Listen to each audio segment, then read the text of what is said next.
Hey guys, before we get started, a quick programming note. We are going to be dropping an additional episode this Thursday. It is an episode on the writing life. It is a solo pod, and I think there's a lot of insight in there that you guys will enjoy. Also, I will be playing a songwriter round for the Tin Pan South Songwriter Festival this Friday. That is March 28th at 6 p.m. at the Analog Hutton Hotel. It is a round with myself, Paul Jenkins, and Jet Harvey. You can buy tickets at the link in the show notes. See you there. What's up, everybody? It's Troy Cartwright. Welcome back to another episode of 10-Year Town. Before we get started, I wanted to give you today's stat of the week, powered by Chartmetric. Today's stat is 111,000. That is the capacity of AT&T Stadium and the site of George Strait's final show on the Cowboy Rides Away tour. It was also the setting for a pivotal moment in the career of today's guest. In addition to giving you context via their robust streaming data, Chartmetric also gives you access to tour history insights, including average ticket price, venue capacity, location data, and so much more. If you want to dig into the numbers behind your favorite artists, head to chartmetric.com. Now, back to the show. Today's guest is Scott Friedeck. You may not know Scott, but you know his work with the Graphic Guitar Guys, which makes the custom guitars that are sold behind the merch stand of some of your favorite artists, including Morgan Wallen, George Strait, Luke Combs, and many, many others. This episode is a really inspirational look into how working in the music business can lead to opportunities that you never could have conceived of. I really enjoyed this conversation. I know you guys are going to enjoy it as well. So without further ado, here he is, Scott Friedeck. Well, thank you so much for being here. Man, I love what you do. I love your podcast. I love your interview style. It just everything about it. My no notes vibe style interviewing. Man, you couldn't tell. That's good.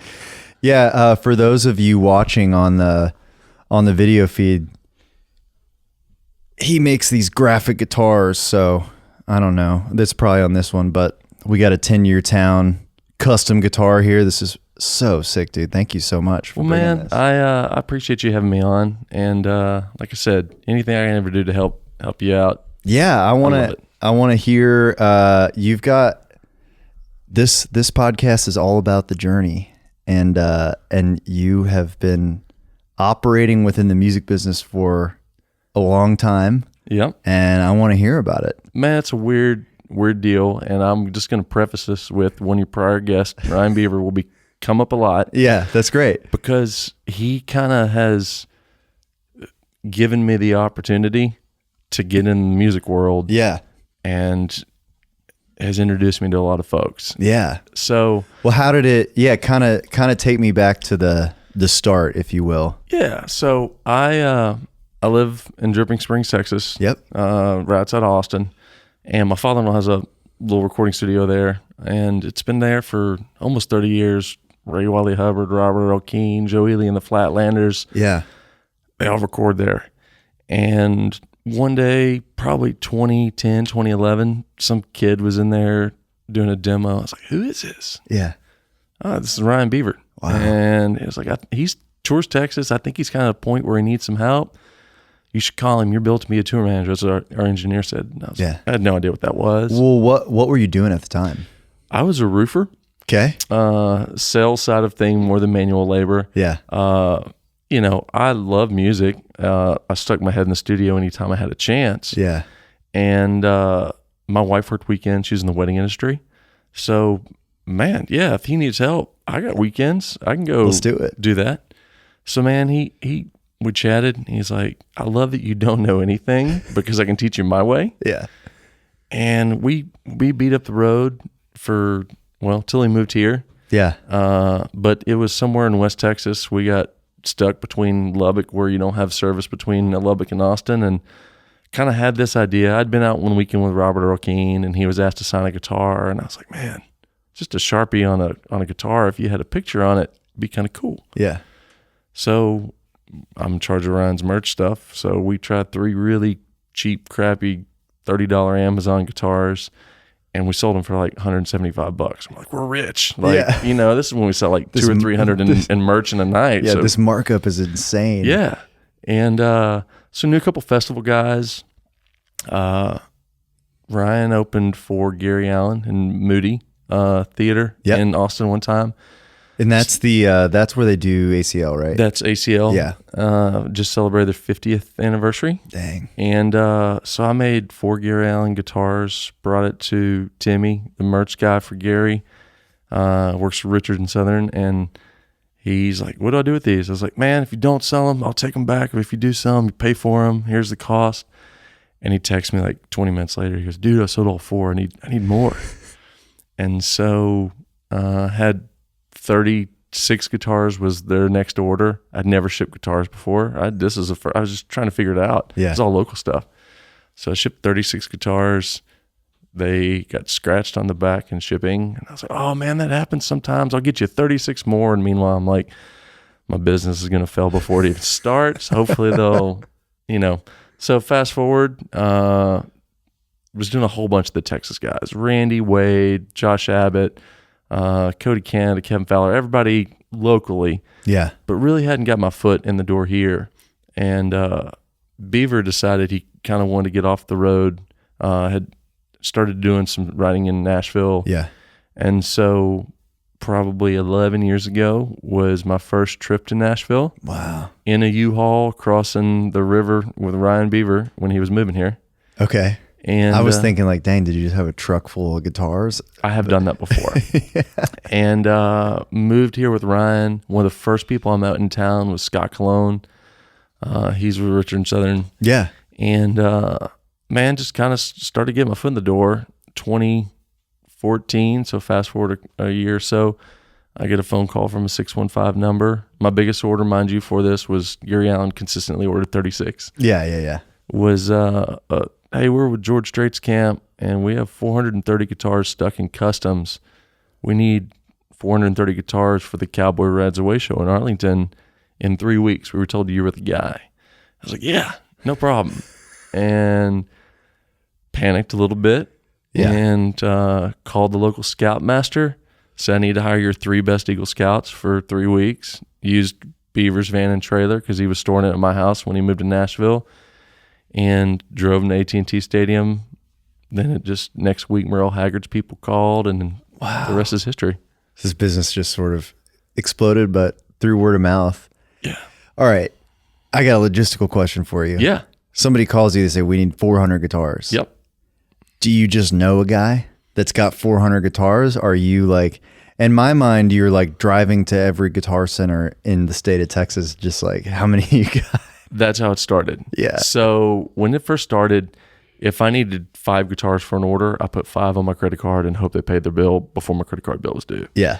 And really in 2020, huge shift happened for supply chain. Yeah. So I used to order, if I needed 150 guitars, I called Gibson. I have a great relationship with them. And I'd call and say, hey, I need 150 guitars, and they'd be there in 2 weeks. Well, once COVID happened, completely different world. So Yeah. I now have a warehouse. Right now I have 5,000 guitars on the ground. Dang. And I've forecasted out through the rest of the year. And, it's one of those things that I have relationships with certain tours or certain camps. Like, I know how many guitars Morgan Wallen sold on tour last year, and I know he has a tour that got announced, so I kind of have an idea of how many we need. Gotcha. But, if a Zach Bryan calls or a Post Malone calls, and I've never worked with them before, and I kind of have an idea based upon the size of the venue, what they'll sell, I may be calling Gibson saying, hey, can we add 3 more containers to this year's orders? And how soon can I get them? So it's a challenge at times. Yeah, you're having to think ahead. I forecast as best I can. Yeah. Put a little cushion in there. But what do they say? Like that's one of the trickiest parts of business is if you get your inventory wrong, you can be stuck on a bunch of product that hasn't sold, but you've already paid for them. That can be right now. Yeah. Now the great thing is I don't sell bananas, so they aren't going to go bad. Yeah. And I'm in a climate controlled warehouse, and so I don't like being out the capital and sitting on the inventory, but the business has changed. Yeah. And so it's just a fact I had to accept.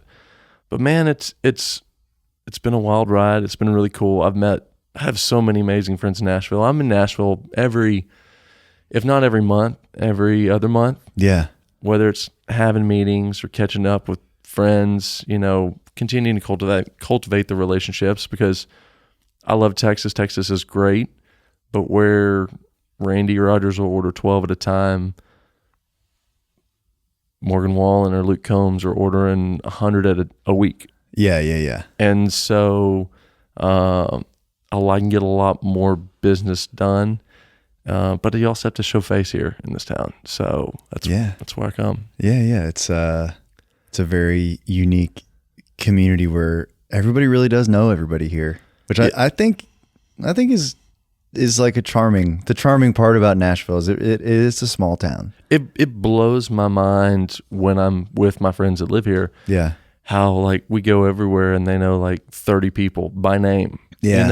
And it is a big town and people are constantly coming and going. And so I feel blessed to have been accepted. Yeah. Even though I live in Texas, I come here regular enough that, I see friends and familiar faces regularly. How do you, how does the process work of like, okay,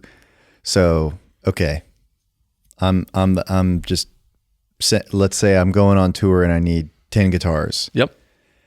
Do you just like figure out a design and you send people a few options? You're like, here's kind of what I'm thinking. Let me know if you like it or not. Or is it like you just figure it all out yourself? Like how collaborative is that process? It depends. So everybody's business is different. Yeah. And so there are some labels that they're like, oh, we have the artwork, just send us a template. Our art team will plug in the template and send you the ready file. Gotcha. There's some folks that, the kid in the van and trailer, I tell people all the time, Cody Johnson used to order one guitar at a time from me. That's not the case anymore, but some of those smaller camps, they don't have a design team. They don't have, and so we have that in-house. Send me some assets. Send me your logo if you have a picture that you like, or you have album artwork that's coming out and you want to do a pre-sale for your album. Yeah. Send it. We can do a proof. My design team in-house, everybody's announcing tours right now. And so I can send them a picture of a 10-Year Town Podcast guitar, but if I can put, their tour ad mat on a guitar and send them a proof, it catches our eyes a whole lot faster. And so we'll do that a lot of times. And then once we, set the hook, then they'll send us the ready files and we'll redo it. Man, that's cool. It's kind of there's an art to it. There's a creativity to it, to figuring out what, what's going to like literally move the needle. Yeah. Well, and I've seen, but besides the music side of things, like I've had folks in town that got married, they got a guitar with their wedding photo and their wedding date and had everybody sign a guitar instead of a sign-in book. Yeah. We had parents one time of a girl that was 12 that loves her kitty cat and loves outer space. So they wanted a galaxy with her cat flying. Like we've done so many, the sky's the limit as far as designs go, which is, it's fun because you never know what you're going to be doing. Yeah, that's pretty cool. When you kind of started on the road with Beaver, like obviously you didn't probably expect all of this to happen. No. I'm sure you still get out there quite a bit, but did you enjoy your time on the road? I love the road. Yeah. I still have relationships with a bunch of folks that probably 4 or 5 times a year I'll sneak out and, be a weekend warrior for just to get that taste of it. Maybe hop on a bus run. Yeah. And I have a great relationship with Robert Earl. And so every Labor Day, He does a big thing at Floors. Yeah. I'm usually the stage manager. And he's playing with Tyler Childers in LA. I'm going to fly out. Just, it's fun to jump in it for a minute. But, I also spend a lot of time behind the van. Yep. And I've got late nights. I've got Beaver's old van. So I guess I was playing in Austin. Was that last May or something? Yeah, with Robert. And you came up to me and were like, said something really specific about the van, and I was like, what is happening? Yeah. How do the noises on the passenger side? Yep. Basically one weekend we were, I think, like Stephenville. We had some time and we went to like AutoZone and bought this kit where you can make cat noises we just, you get tired or bored in the van sometimes. Yeah. So we'd be in some random town and somebody walk across the street would make the cat noise, or you had a microphone, and there's all these different settings on it, and you can just make in theory you can make the van like it has a speaker in it, so it's like a PA system on the van. We've actually never gotten it to work. We got to figure that out. I asked Beaver about it after we talked, and I don't know if there's a way to like clean out I don't know. Yeah, it's sitting at my father-in-law's house about 30 minutes north of town, so I just gotta, I don't know. I've messed with it a lot, but it's still, even the little microphone, that has just brought us a lot of joy on the road, Yeah. Killing time. We've plugged it into the aux cable and just do a little karaoke concerts. Absolutely. We did the same in the same van. Yep. It's a great van, man. Yeah. I was meeting up with a tracker who was he's Hardy's manager, and I was in my van, or in the van, and I had like rolled down the window. He walked up and he was like, I miss the smell. Everybody's nostalgic for the van days, dude. Oh man, the van and trailer it's a special time. Trying to sleep in one of those things. I sleep great in there. All the things. Yeah. It's trying to pack everything. Like, it all fit in here before. How do we get it back in? We sold merch and we still don't have room, but no, it's great. Yeah, what happened? But no, I had envisions at one point. I mean, I had the generic music business card that was on Vistaprint or whatever when I first started. And actually, when I first started, I was going to be a music manager. I had the name Mellow Harmonic. Okay. It came to me in a dream or something. I was like, that's so rad. Yeah. And then kind of as the guitar thing happened, because it just kind of sort of happened. It was never a plan. Yeah. Beaver's like, dude, you need to be like the graphic guitar guy. Nobody's going to know what Mellow Harmonic is. I was like, yeah, but we need to make it plural so it sounds bigger. And so you go. That's when the graphic guitar guys was born. That's pretty funny. Yeah. I like that. That's good marketing. When I started, I literally thought, if I can do 2 or 3 festivals, or it is never Merle Haggard. Like, I did them for Merle. Like, that blew my mind. Loretta Lynn, George Strait. Like, those are people that like I grew up listening to. Alan Jackson. I got a Christmas card from Alan Jackson this year. I'm sure he didn't know about it. Somebody in his team and his generic signature. Yeah. But like back in the day, you could go to the mall and do like a karaoke cassette. Alan Jackson's Chattahoochee was what I, did when I was 10 or 12. So it's kind of been like a pinch me full circle moment. I went to a wedding one time and Reba was there, and like that was my first concert, my first CD. So I was like, Mom, like my mom, like I call her and I'm like, and we're doing this cool thing now, because it just has turned into something I never expected. Yeah. I mean, that's the thing about like the journey through kind of the music industry. Like, one of the parts that never gets old is getting to sort of interact in one way or the other with like these people that you grew up listening to, that you admire, that like we had, Hayes Carl on the pod this week, and like he's a friend of mine now, but before he was a friend of mine, he was like on like my Mount Rushmore of songwriting. Like for me, it's Hayes and Robert Earl Keen and Guy Clark, and you know, so to like sort of have those people be, you know, a part of your life in some way on like a personal level is like kind of surreal, but it really never does get old. No, it is. So where I grew up, it was for top 40 country radio. Yeah.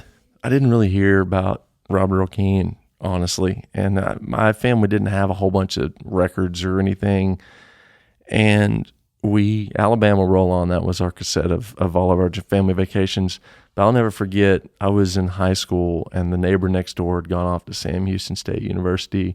She came home and was like, here's this Robert Earl Keen and Steve Earle. You should listen to this music. And I was like, what is this?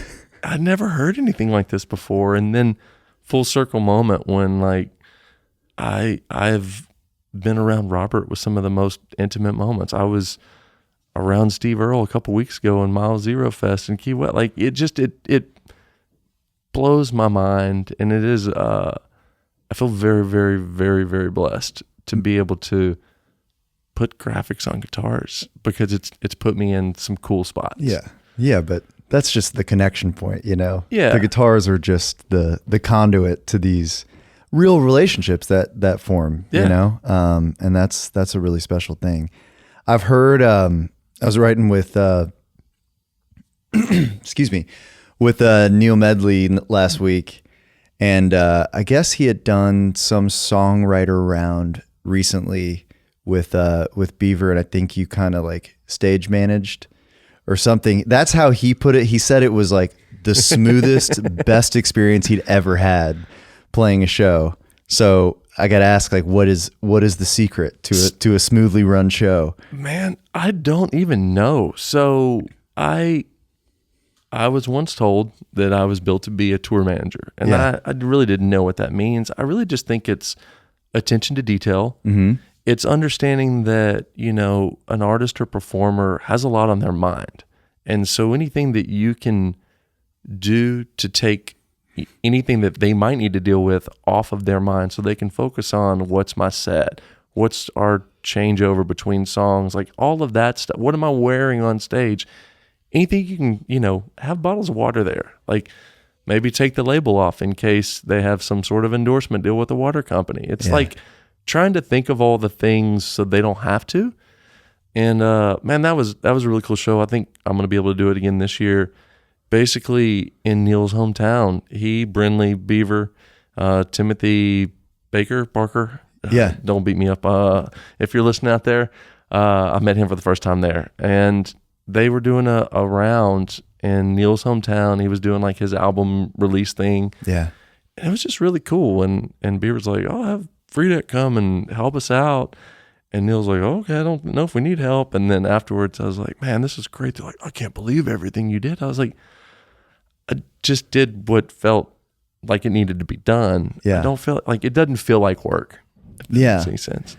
Yeah. Well, it totally makes sense. But I mean, I think a lot of like good business, you know, and I'm sure you're not even thinking of that like necessarily as business or whatever, but it's like a lot of good business just is like solving a problem. So if you have a natural ability to sort of think ahead and solve problems for people, then they're going to realize that you made their life better and want to do it again. That's tour managing. Yeah. You know, like you kind of have everything planned, but when something hits the fan, let's figure it out and get it done. Oh, we ran out of gas. The car broke down. Oh, the plane's delayed. We got to get here. Like, figure it out, get it done.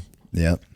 So no, it's the journey that Beaver has provided me. And he tells me all the time, he goes, dude, there were 6 of us in the van when this idea happened. You're the only one that did anything about it. Yeah. Like it's been really cool. I mean, one of the big things, one I feel like my purpose now is I have seen guitars that we've done that they've used for charity stuff. Yeah. And so like had a friend one time, his mom had breast cancer, didn't have insurance. And I was like, I could donate a couple $100 to GoFundMe page, but I have access to guitars with autographs. Let me reach out to artists and see if they don't mind me donating a guitar. And man, we did, are you familiar with the Jack McConaughey Foundation in Austin? Yeah, they do that big, they do a big show, right? It's called like MJM. Yeah, MJM. Jack McConaughey. Yeah. They did, every year they do it, and they'll do MGM guitars. Well, they did one a couple years ago, and they had a charity auction, and there were some silly people with silly money in the room, but one of the guitars that had the MGM logo sold for $360,000. Oh my God.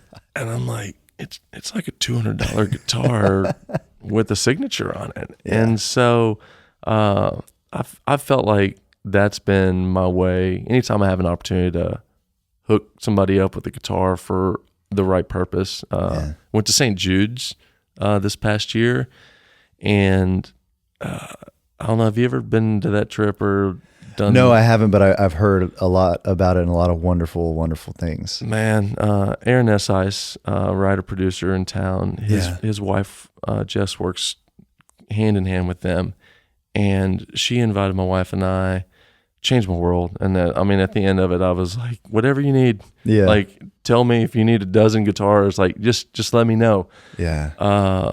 Because what they do there, and so what is it? Obviously I have like a general understanding of St. Jude's, but what is it about the experience that is so moving? So I've got 2 kiddos, blessed that they've been happy and healthy, but if a child has cancer, mm-hmm.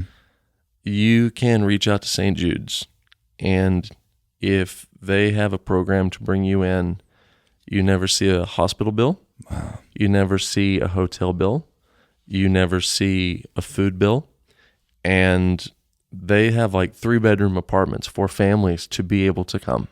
Yeah, because sometimes that stuff, you're there for years, months or years. Yeah. Wow. And then all of the research that they do there, they share globally. Yeah. For free. And like hearing about things about how they saw like a doctor in India kept going to their website. So they tracked it down, reached out to the doctor and said, we see you keep going to our website. What are you trying to fix? What can we help with? Yeah.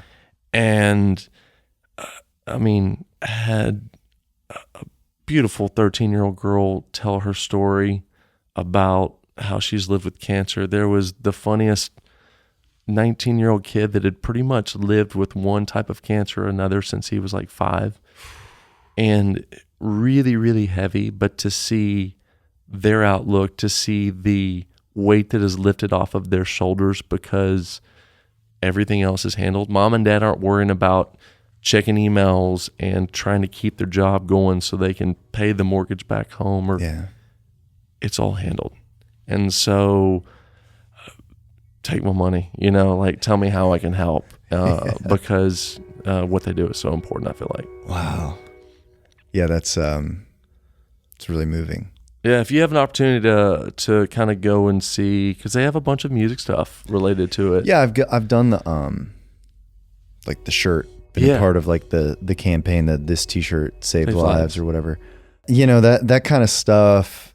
It just, I don't know. It's really special to kind of get to help people. It feels good, but it's just something that's like it's. All this stuff is a lot bigger than any one person. We're all a part of this giant rock orbiting the sun, just kind of trying to figure it out. So when you see something like that, it's just so pure and so like correct, of course you want to help. It makes all the sense in the world. It also, selfishly gives you a bit of a feeling of purpose. Like I'm not just going through my life, raise a couple kids, and I'm gone. I was able to help while I was here. Yeah. And, every little bit helps lighten somebody else's load. Yeah. And it gives you that perspective, about your own life. Yeah. And like things are, relatively speaking, things are good. Yeah. If I have a bad day because I had to unload guitars in the rain, like, people have a whole lot bigger challenges. And so, wow. Yeah. So you've worked a little bit with Robert Earl. What was your first which record was your entry point? Ooh. Do you remember? So he's done like 6 albums at my father-in-law's studio. Oh, wow. It was prior to me being part of the family that it started. Yeah. I want to say it was somewhere between like Rose Hotel or Ready for Confetti. I distinctly remember, on the Bluegrass album, like one day I Love It came in and they're saying T for Texas, T for Tennessee. And so I don't know the exact, I mean, it would have been 2012, 2013, where he's like, hey, you want to come out this weekend? I didn't go out with him a ton. I mean, he had his whole crew, his whole team. He's got a whole operation, yeah. But when somebody had a wedding or needed something, I'd get a phone call. And I mean, I still get occasional, like I said, the Labor Day thing, it's kind of like it's going to happen at Floors every Labor Day. So just put it on your calendar. Man, the thing he's doing there is it's a 100% free concert. Uh-huh. It's called a Fan Appreciation Day. Okay. And the only way that you can get a ticket to Floors Country Store is to submit into this lottery. And so they'll have like 14 to 15,000 people submit for entry. Wow. And the venue holds, I think, like 3,500, 2,500, somewhere in there. And so people from all over the U.S. come. This past year it was raining, and he's like, they're out there. Our equipment's pushed back enough. Let's do this. And I mean, people dancing in the rain. And typically what he does is he'll have quite a few artists that'll come and they'll sing 2 or 3 songs, but you never play your own songs. It's all your old school cover, like favorite songs. Yeah. And so it's been really, really cool to kind of see that grow. It's something he wants. I know it's kind of a passion project that he wants to grow it throughout the United States. He wants to encourage other artists that are at a level that they can afford to do a show that's 100%, no money brought in. And so it's been kind of cool to see, and as we talk through and workshop on ways to make it grow, it's been cool to be a part of. Wow, that's awesome, man. His music has had such a huge impact on my life. When I first, kind of the whole way that I got into this mess in the first place actually was I grew up in Dallas, and I had a drum teacher. His name is Jeff Howe. He's the drummer for Max Stalling. Okay.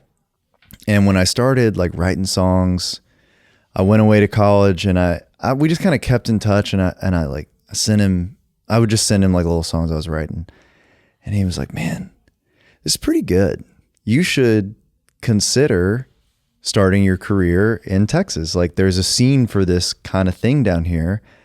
And I didn't know anything about it. I mean, even though I was from Dallas, I really had no kind of frame of reference. And I asked Jeff, I said, hey, what are some like artists I should like listen to? And, it was kind of a late bloomer. So I was literally a senior in college. And he was like, you should listen to Robert Earl Keen. And I had a job walking dogs. So I was just walking 4 hours a day, with like 3 dogs strapped to my arms and my headphones in.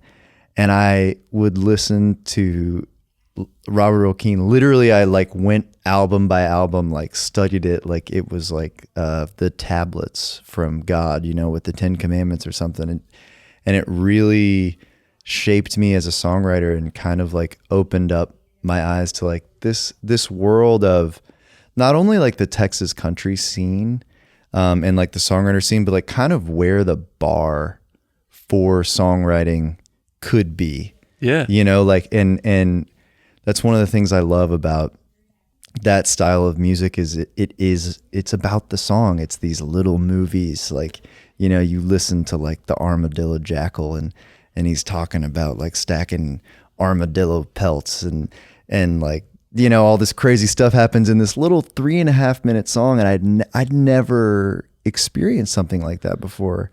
And it really it changed my life. You know, that's the power of what a song can do. We've had some late nights, and I ask him some of that, like, how did this happen, or how did that happen, or is this real? You know, and we were talking one night. I was like, so Merry Christmas from the family. Like, how did this come about?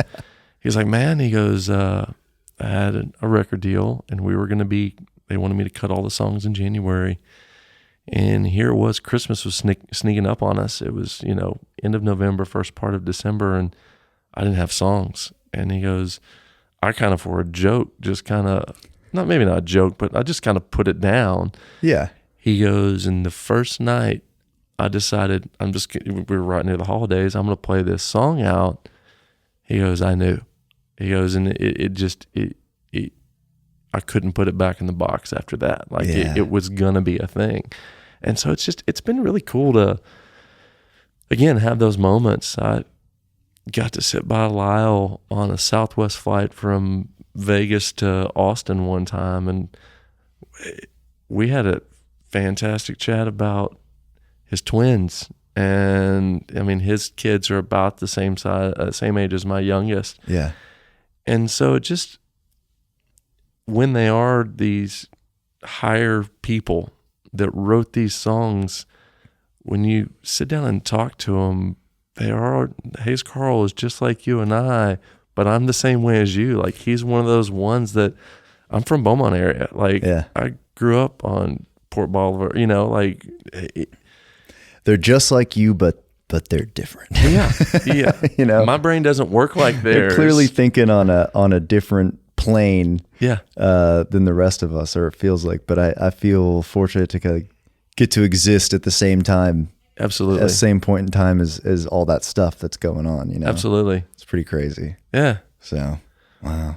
Well, man, I love this format. Like, thanks your so podcast, much, I mean, I drive around quite a bit, whether I'm setting up meetings or delivering guitars, and your podcast is one of those ones that I always go back and listen to. Yeah. And I've listened to every single one. Wow. And have we had any bad ones? No.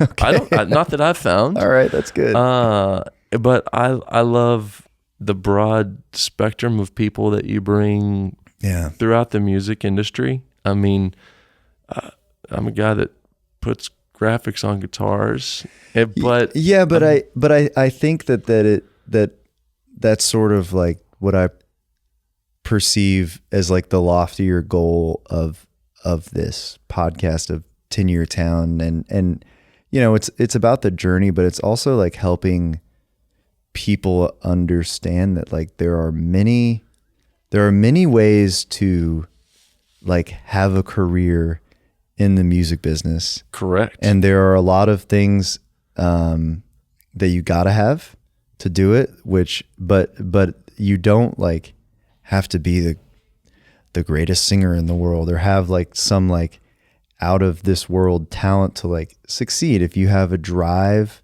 and people skills and just a desire to like be a part of the kind of greater music community, like you can find a way. You're like living proof of that. And there's been a lot of stories on this podcast of stuff that's just like, you know, different people doing things different ways. And I love that. No, that's the thing that's so fascinating is like Jody Williams. Like, insane. I've known him for forever, but I didn't know his story. Yeah. And so this format really allows to tell the story, and it just is absolutely fascinating.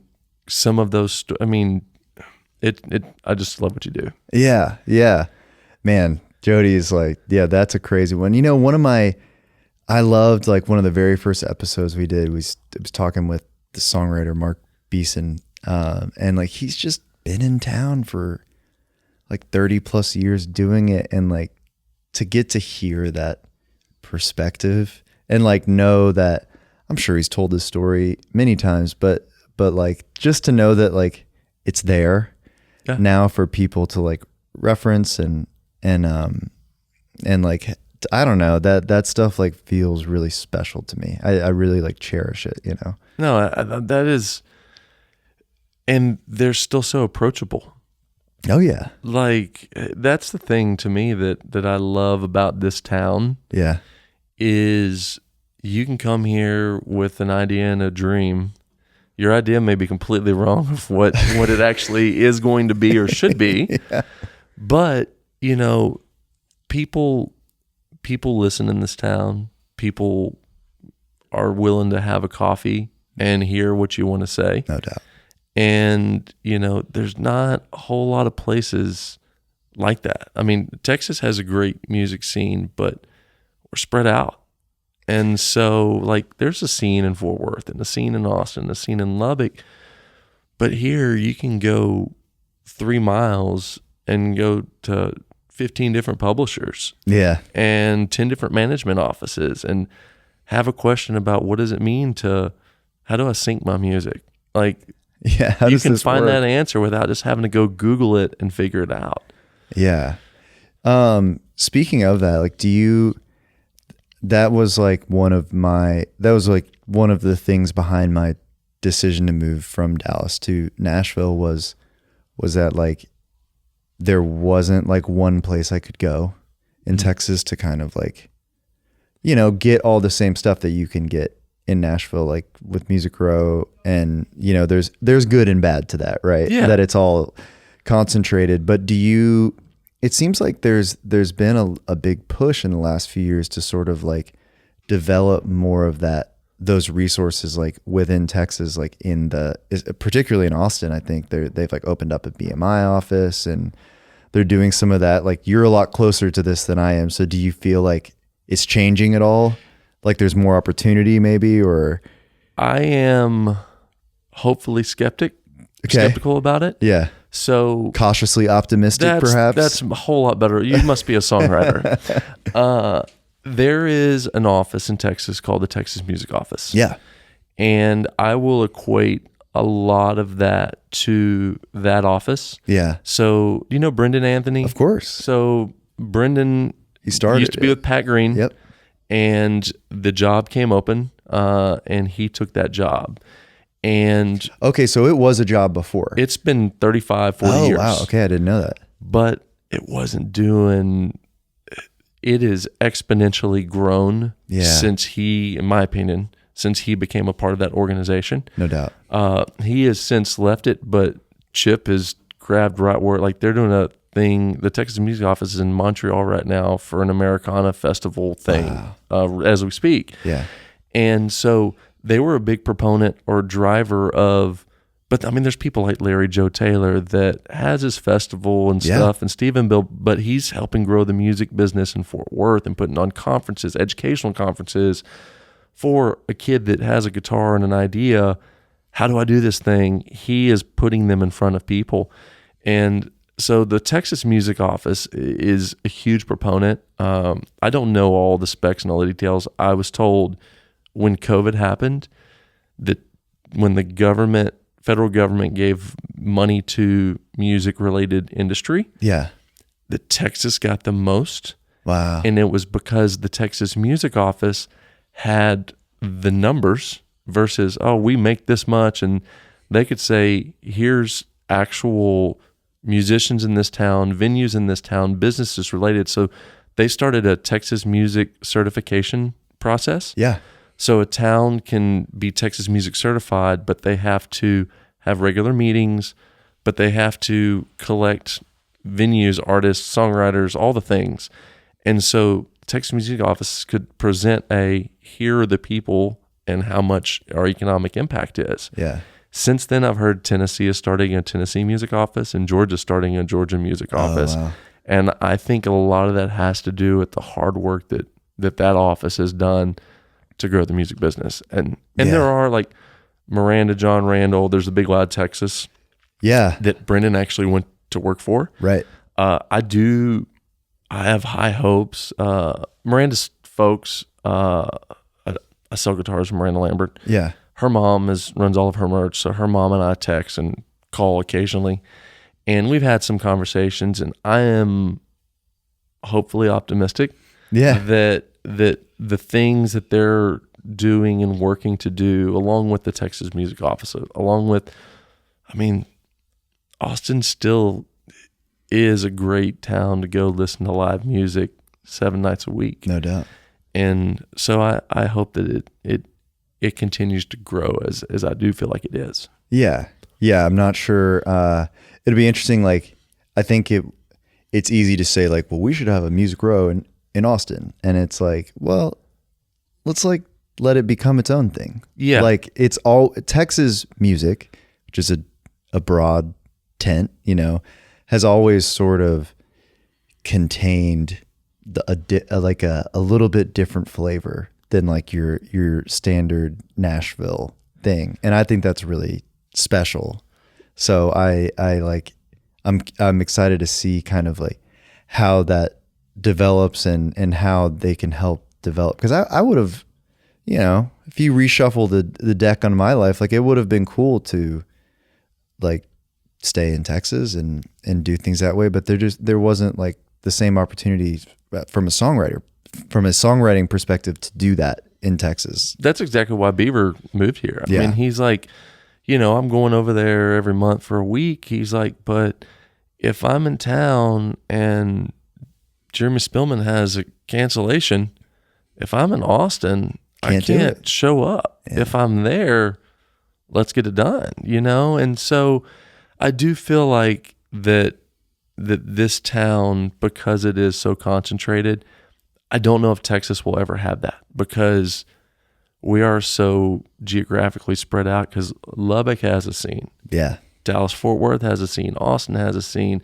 Even if you go down to Lake Corpus or College Station. And so, you know, when you're a 4-hour drive to the next right, yeah, versus 10 minutes, right, it's different. It is different. It's different. But I think all those different scenes is part of what makes it so special, and that was so rewarding when I was starting my career and playing live, was that you could like build a market in Dallas where I was from.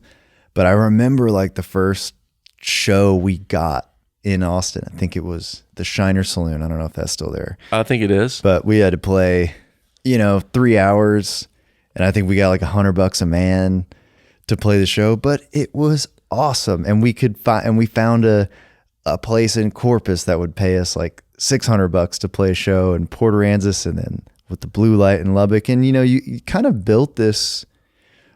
Are still able to like build like a circuit and a fan base. And that really shaped me, you know, and I think shapes a lot of musicians that come out of there. Just like getting those opportunities was huge. Well, and I remember like back to the whole tour manager, stage manager thing. Yeah. Like you got to hustle. You're doing it a lot of times. Some of those artists are doing all the things. I'm going to make a separate email so I can email as if I'm a manager. Yeah. But I remember like we did one show, and I forget, Beaver had like $600 guarantee, but then like a percentage after or whatever. Yeah, yeah. And it was in Austin, and I called a local fraternity, and I was like, hey, first $400 on the bar tab is on us, but you got to bring at least 2 sororities with you. Yeah. And there was like a line 3 blocks long. You were hustling, dude. But that's what you have to do, because there isn't, a huge team behind you. And I'm like, I'm willing to gamble part of our wager because we're going to get a bigger door. It's figuring it out. But that is the key. Yes. To the music. Like, you got to have whatever that is. That's the thing that everybody should be doing. And it doesn't matter if you went viral on TikTok and now you have a big manager and a big booking agent and a label. Like, you got to have that hustle and that grit, or it's just gonna go away. I can't tell you how many. So I get a little, Beaver likes to wind me in sometimes, but I get a little rodeo style sometimes. Like, I heard Garth was building a studio on Music Row, and I heard it was this building. So I made a Garth Brooks guitar, wrote a handwritten note about how I had your albums, yada, yada, yada. Just leaned it up on the door, hoping like maybe I'll get a phone call and some Garth stuff will get sold, Yeah. So it is that's also the fun side of it too, is That's awesome. you're in control of your own destiny, Yeah. and you can try some things and they don't work, and you can try some things and they do work. But at the end of the day, it's all learning experiences, and it's fun. So have you seen the documentary Supermensch? No. Check it out. Okay, So what is it? It's about Shep Gordon. Do you know who Shep Gordon is? Okay, so Well, Shep, it sounds very familiar. so Shep is Alice Cooper's manager. Okay. And this is not going to ruin it, but Yeah. I'll give you like the first 3 minutes of the documentary. Please. The whole thing is about this, but essentially he works at a prison, pisses off the prison guards, so they let the jailmates beat him up, quits his job, goes to Hollywood, staying in a hotel, hears a girl getting taken advantage of by a guy, goes down there, the girl beats him up because she wasn't getting taken advantage of, she was enjoying herself. He goes to the hotel the next morning. The girl comes up and like apologized for beating him up, and it was Janis Joplin and like Jimi Hendrix or something like that. Yeah. And he like was like, they're like, "What are you doing here?" He's like, "Oh, I just moved here." Like, "You should be a manager. We want to introduce you to our friend Alice Cooper." And this dude has had 60, 70 years of those type of experiences his whole life. And That's the awesome. hustle that he's done, but that's also why I like sticking my head in the studio. I might be in a Blue Suede Shoes moment. Yeah. You know, you never know. You never know. You know, the analogy I always like to use is like, we're just trying to get as many pinballs as we can think of going in the game. And if you got 50 balls rattling around, One of them's going to work. for sure, you're going to get a pretty good score. Yeah, absolutely. You know, and that's really cool. Well, thank you so much for being here. I really appreciate it. This is a really great conversation, and thanks for the guitar. Well, thank you for having me. Yeah, Anything I can ever do for you, thank you, man. let me know, because I love what you do. Amazing. I appreciate you. All right, guys, that's it. That's the pod. See you later. Hey guys, thank you so much for listening. If you want to submit a question for one of our Q&A episodes, you can do so at tenuretowne.com. We would love it if you would join the Tenuretown community, which just means we'll send you updates via email about stuff we got going on. And of course, please rate and review on Spotify, Apple Podcasts, or YouTube. Wherever you listen or watch this thing, we appreciate you so much. See you next week.